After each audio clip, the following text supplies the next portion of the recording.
A little preliminary sketch with pencils is okay, and you see I have started to do the placement in charcoal drawing, charcoal assignment. You know all the instructions about the ellipses and spheres by now. So what I need is just a guide. No detail.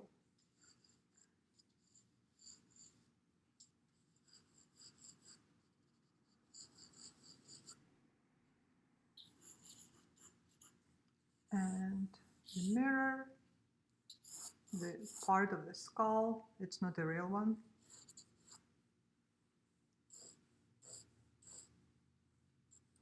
There's the nasal bone, eye sockets. You do not need a detailed drawing here. Charcoal is a very versatile, forgiving, fun, very messy, but fun medium. So that's flat mirror, perspective, parallel line leading towards the vanishing point.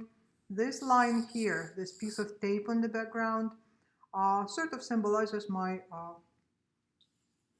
horizon line, my eye level for this assignment.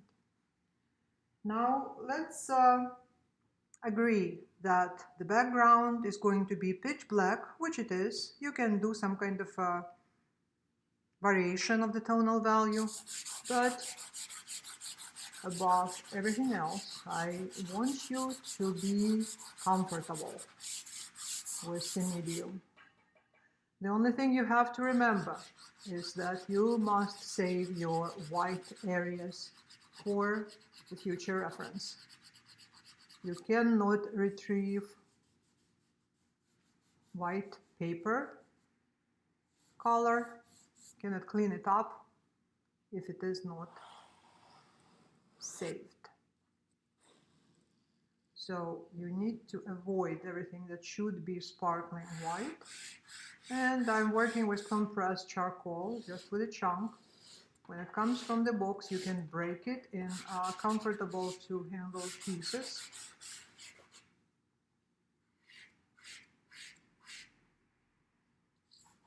If you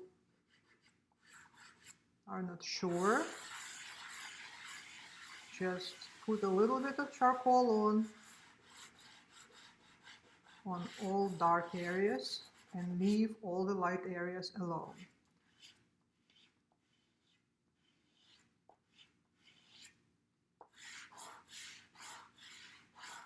Sphere, another one. Gesture drawing. It sort of rolls by itself. Here, the cylinder, mirror, the other side of it.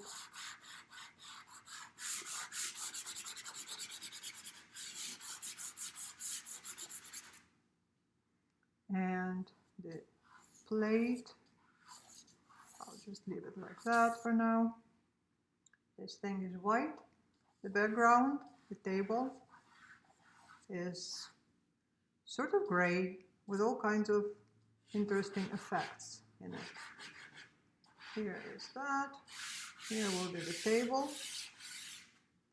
And surround everything in charcoal. Here we can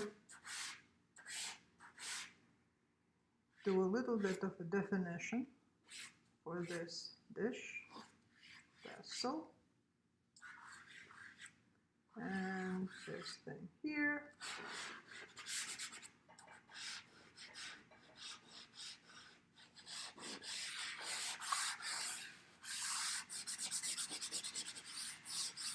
Nice and fun.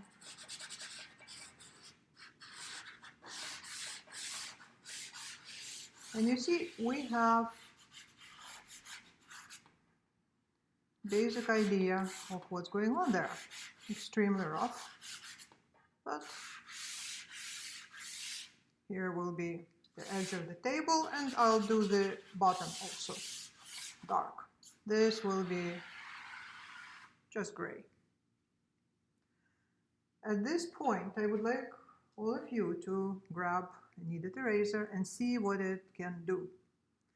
It can push the charcoal inside of the pores of the paper.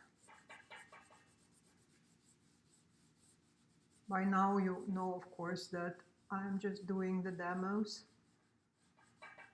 for your advantage, so you will understand the process.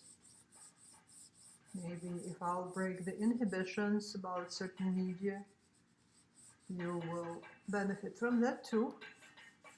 And also, you will understand that I'm not working in detail,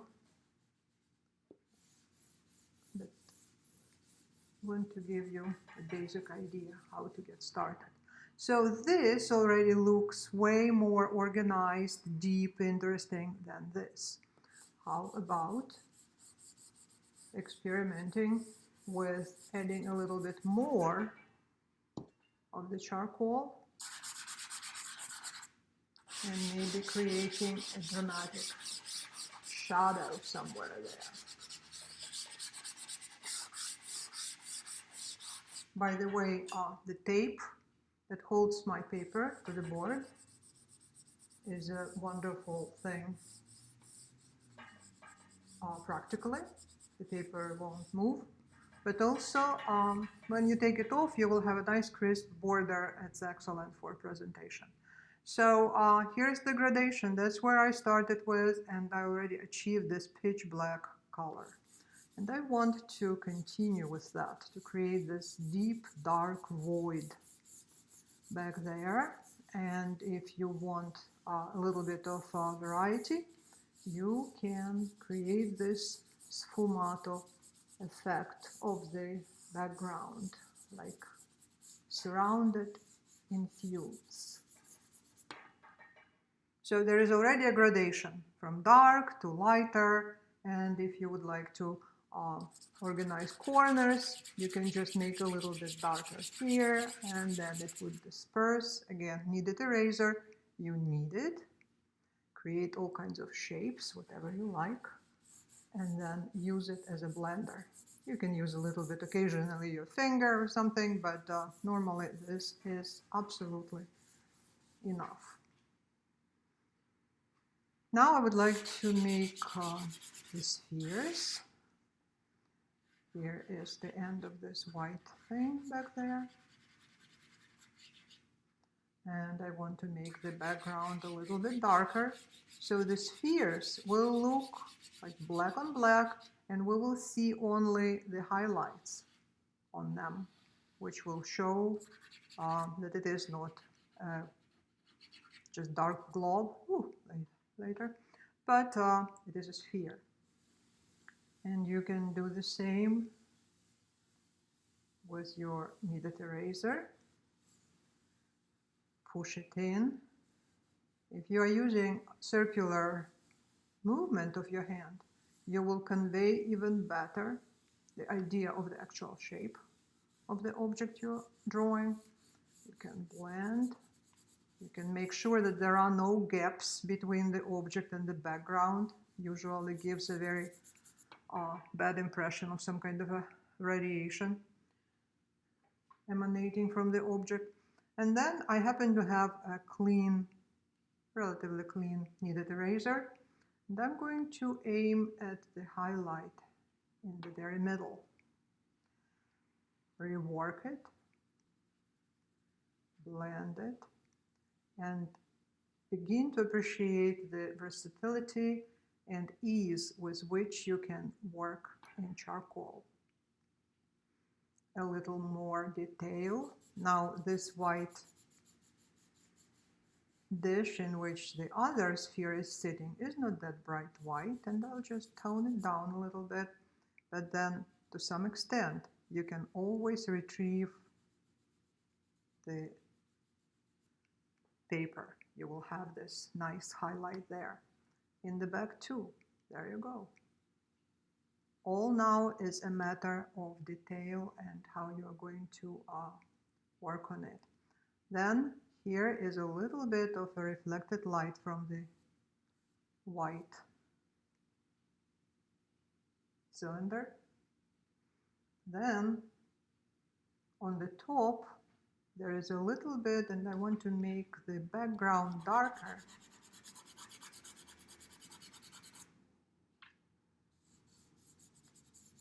And I will work with my eraser now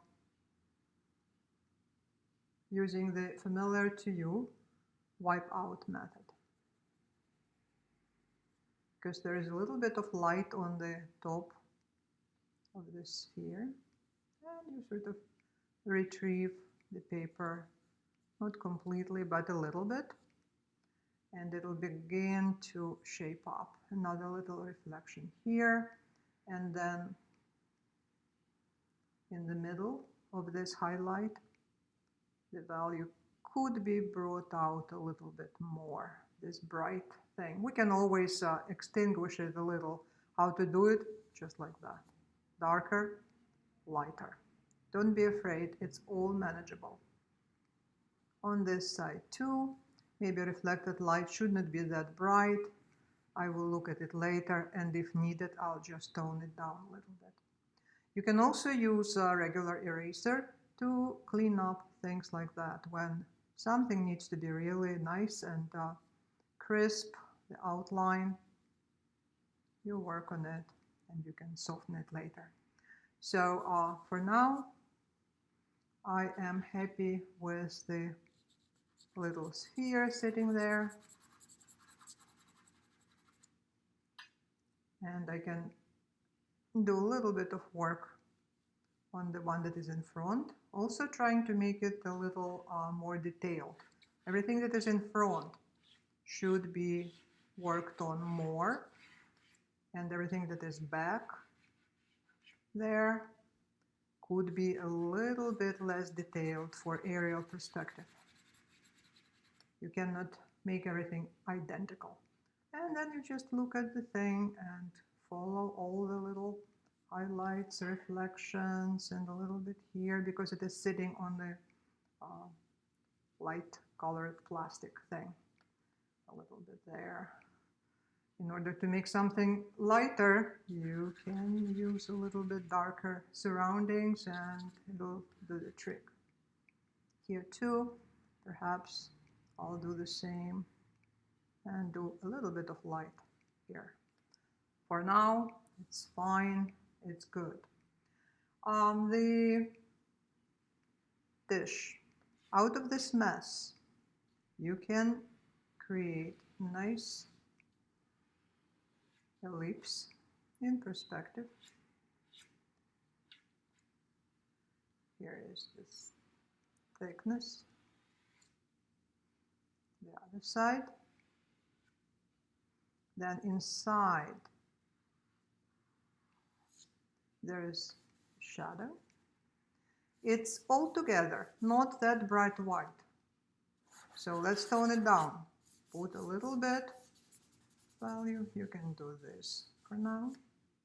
Here will be the cast shadow. Again, I'm working now on tonal relationships. And by that, I mean how much darker is the background relatively to the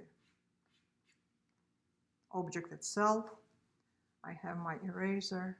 I can clean up all kinds of areas that I darkened too much, to do the outline, to soften it, to brighten it again, to soften it again if I don't like. And that's how you can work. This side, very light, so just clean it a little bit more.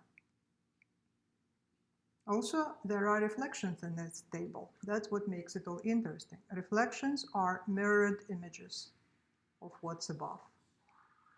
Literally like a reflection in the mirror. This reflection, like almost all of them, is just the law of optics, is darker than the object that it reflects. So we will treat it also as an object, and this part should be a little bit darker, I think. This too. It's fun, like playing in the mud. And at this time, you will notice how things begin to shape up. Here, I'm very tempted to do this. It's like a little shadow.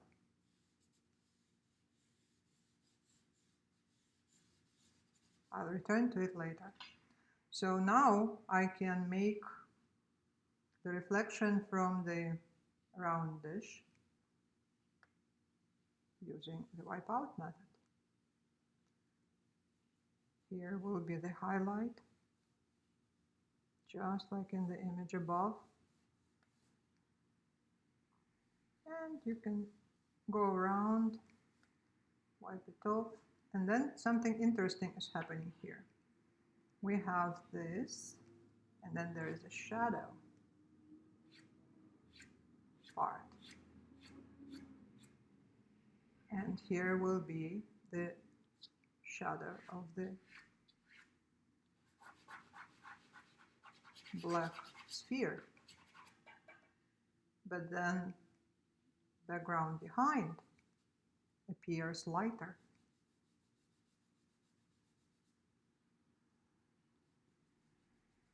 Because of the fact that this white cylinder is being reflected in the table.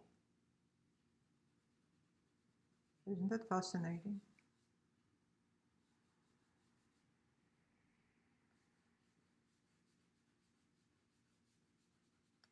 And let's just generalize it all. Fine for now. So if this is a highlight here, and I'm going to accentuate it a little more in the reflection, it means that this is the lightest part of this edge. And I can tone it down a little bit and then clean it up again. Erase. So everything corresponds. Light from here, boom, boom, boom, boom. Reflections. So I hope you are getting the idea now and understand that unless you really made this as dark as this, which would be incorrect, it's really hard to spoil the charcoal drawing. So at some point, we will start working with smaller strokes, shorter strokes, making specifications, working on details.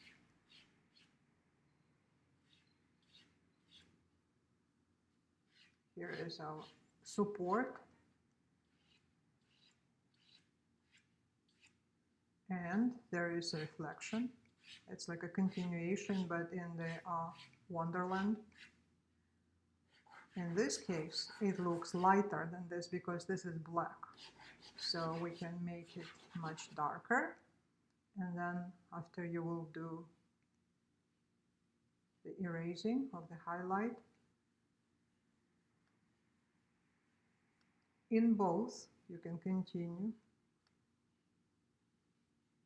Just turn your eraser, see how dirty my hands are. All shapes possible for this eraser. And this will be a little darker, round it up. And then we see where it ends, the actual form, because there is this interruption. And this can be a little lighter. This can be darker. If you want to pick up a little bit of tonal value from the charcoal, you just do a little bit of that. And it'll be fine. A little more here, then there is reflected light. Enough. Did can start right here to work on the reflection in the metal dish.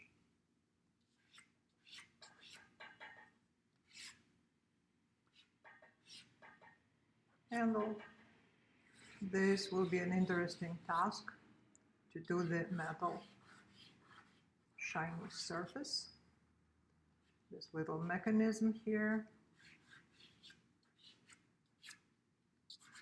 And tonal values are all about what is darker, what is lighter, how much, and how correctly it is positioned relatively to the light source. We also can use other forms of charcoal. This is a vine, just a burnt stick. Gives you a little more control. Sometimes also you can distinguish between the silver speak colors.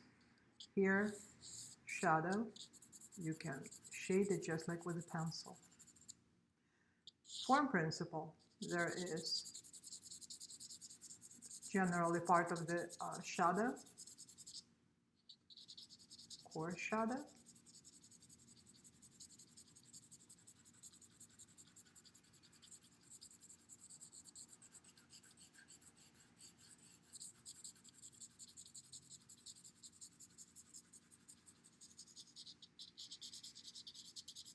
Middle tone.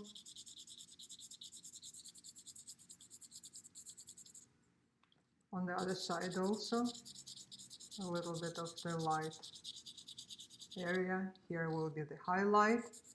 I am working fast, and but still you can sort of polish your line, make it a little bit more pronounced. So here is the trick, creating another special effect. Here is the poor Yorick.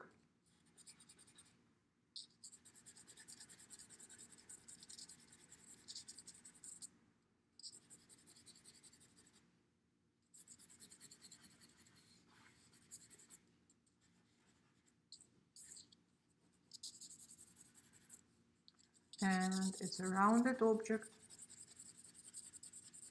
same form principle as with the cylinder.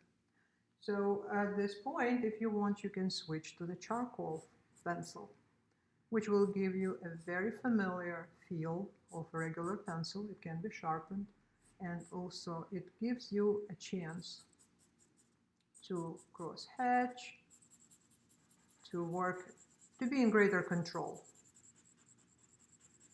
You, of course, can continue with a stick and eraser after you grasp the idea. It's really absolutely possible. But, as I said, it can be a little bit more convenient. I'm running over the real estate on my charcoal paper. Pencil. But again, background, reflected light, coarse shadow, work on it. Tone the reflected light down, blend a little bit, and it'll sit there and turn eventually. You can also shade with the pencil all delicate thin areas and all the directions. Directional shading and cross contour can be wonderfully executed with the help of the pencil, and everything else is, I think, pretty self-explanatory. So paint with light, with charcoal. Try to be relaxed, concentrated, look at the still life more often than you look at your paper and drawing, and everything will be absolutely wonderful. Keep working.